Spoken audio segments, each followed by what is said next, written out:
Welcome everyone. This is a short video, so to speak, on the AMX 30 prototype. This is the Tier 9 medium. Recently come out on the French line. It's going to be a very quick one. Just showing you the highlights and how good the actual tank is. There will be some gameplay videos. So just showing that the very first gun that you get stock, the 90mm 170 pen 240 alpha, is sort of an okay little gun to start with. It's not ideal, certainly with being a Tier 9 tank. What you are looking for is the 105mm 260 APCR pen 320 heat with a 3 anti-alpha if you can get it as soon as possible. It will take a bit of time because you need to get further up the actual package line, but having the tank and the way it plays is going to be one of the ways you can guarantee yourself getting more XP. The accuracy time and the aim time certainly on the guns themselves are very good higher up, so you will want to use that to your advantage. The next part is your turrets, and you've got your engines and your suspensions, but your turret is not something that you can rely on to bounce a lot of shots, as I'll show later on in the videos. They are pretty much the same. The tank itself overall view range is kind of poor for a Tier 9 medium, but it's one of those tanks that I've seen to play as being more like a leopard, so it's very easily penned. So if something shoots you and hits you, it will most likely pen, so try and stay back and be a more support medium. The rest of the tank itself, in terms of its pros and cons, just quickly looking, is it is very fast, 100% fast. 65 kilometers an hour is extremely quick. It's got a very good accurate gun, very fast firing. I think at the moment I'm on 8.6 seconds for a reload, not with a fully trained crew either, and the penetration for APCR, because it is the top gun I have, is very good. But the cons are the weak armor, doesn't bounce shells on a regular basis, although it is armored and angled in such a way that it may very well bounce some shells, just not all of them.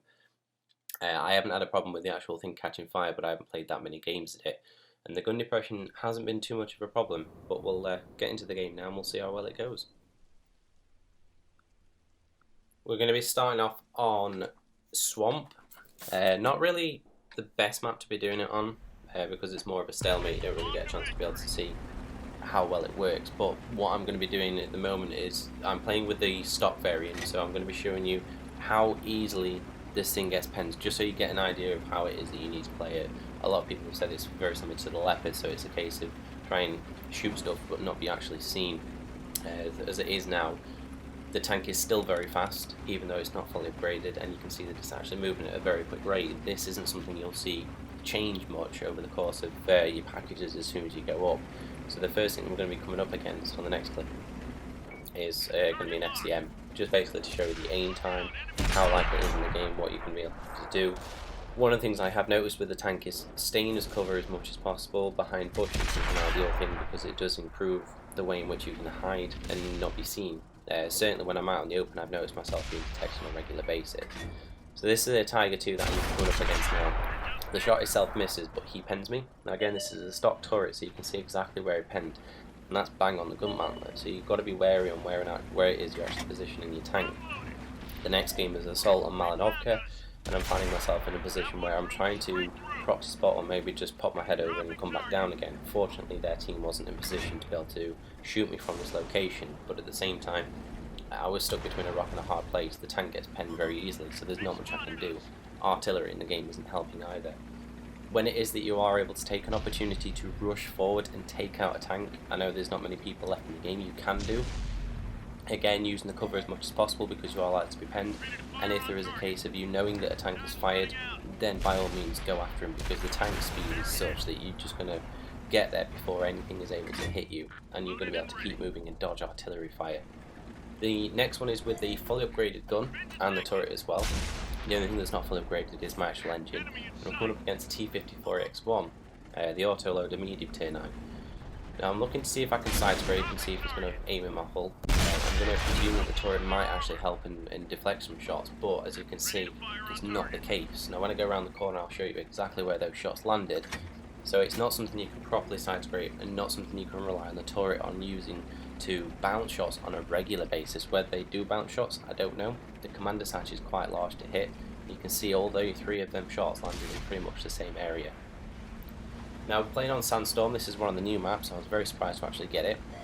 One of the beneficial factors of playing these maps, especially with the lightly armoured tank, is that you're not going to find yourself in a position on a regular basis where you're likely to be hit, so you can sit out in the open and take pot shots.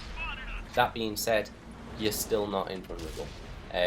what it is to still play on the basis that people can still see you from the other side of the map in the same way that you could do before, and so you're going to see shots flying over the top of me. What I tried to do in this case was roll back until I was undetected and roll forward. Because it's sandstorm, I've noticed that the view range, specifically that which is on Erlenberg, there will be another video on that. We had a T40 and an AMX chassis. The T40 was sat still and had 140, it had camo rating and camo percom. The distances looked to go down when I was in an AMX chassis. If he had camo net on, I could see him at 115 meters. If he fired, I could see him at 175 meters. So you could use that to your advantage in knowing how well your tank works. Certainly with the view range on this, it's not massively good, but I suppose the camo rating does help, and the fact it's sandstorm allows you to go forward, take pot shots at people and roll back. Very much like what you probably do in your normal medium that's not armoured. Fortunately as well, it did turn out that a lot of people didn't really have they didn't have designated targets, so it wasn't the case I was detected for too long, and I protected myself well from the left hand side. You will see when a Jag Tiger comes up how well it actually hides itself, and then uses the APCR, 260 standard pen, 390 average alpha damage, rips apart people. The reload of 8.6 seconds. It just goes into people and doesn't have an issue on most occasions. You'll see later on in another game how good this actual round can be, even against tier 10 targets. The mobility of the tank as well and its gun depression, although not amazing, is still useful, especially if you can make use of terrain. So at the moment, I'm looking to try and go over, take pot shots and come back. Not really aim as such, because I have faith in the round is actually going to go through, but there is obviously times when the Jag Tiger decides to troll me. Now what I'm doing now is not moving as much as I can. I know that tanks are going to come around the corner, but I know that sandstorm is going to be able to cloak me and make me remain hidden. So all I have to do is sit here. And you can see these tanks aren't very far away from me, 170 meters, and I'm not detected, so I'm going to make the most of it and try and get as many penetrating hits as I possibly can. Fortunately, the Jag Tiger doesn't move further forward because it gets tracked and removed.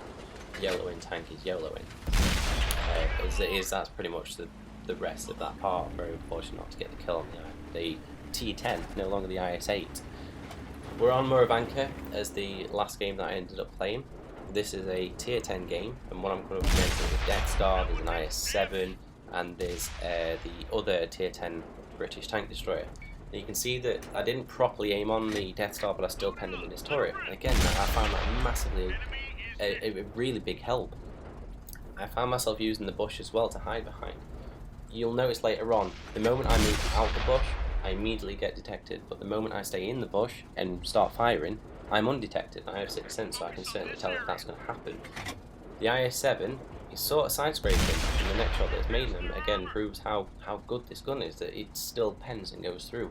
And not only that, it rolls for more than 400. If you can damage people on a regular basis every 8.6 seconds, you can counter the fact that the armor's poor, that the camouflage rating, there you go, moved out slightly and get detected. You can negate that by the fact that you can still hit people. Fortunately, 3 artillery on the team, I wasn't a target. Don't know why. I've seen these things get blown up already in a very short space of time. What I find myself being more of a passive player rather than aggressive, I prefer to go forward and be in people's face and draw the fire. This is a culture shock for me. This is so different that I didn't quite know how to play it properly until I started playing with the fully upgraded gun. Fortunately, I did have a decent team on this game, so I did find myself in a position of being able to play passive. Again, front of the tank, front of an IS-7, APCR, and it just goes straight through. If you are able to play it passively, then your team, if they're able to push forward and take fire, if they're able to push forward and track vehicles, if they're able to just push forward and draw the fire of the enemy, this is where the tank comes into its own. And I've found that being seen, not seen but heard, or felt in this case, is one of its main attributes and one of the reasons why I do actually quite like it, which is odd to say. I'm not really fond of unarmoured tanks, to be honest, but I can see this working quite well. Later on into the game I actually pushed forward again to try out the speed. There's only one tank left, it's the object, and I wanted to see how quickly I could get over and get some shots. There are a lot of people around him, so this is just purely a case of can I fire on the move, can I not? You certainly can. If you don't move your tank left and right, the accuracy helps it a lot, and you can just batter it as much as you want. And at the end of the game it ended up being a good silver and a good XP and an overall fun tank to play. So would I say get it? yes, if you certainly can, but be wary of how it plays. Certainly if you're going to take anything from this video, it's very much like a leopard, so be wary on how you actually go through with it.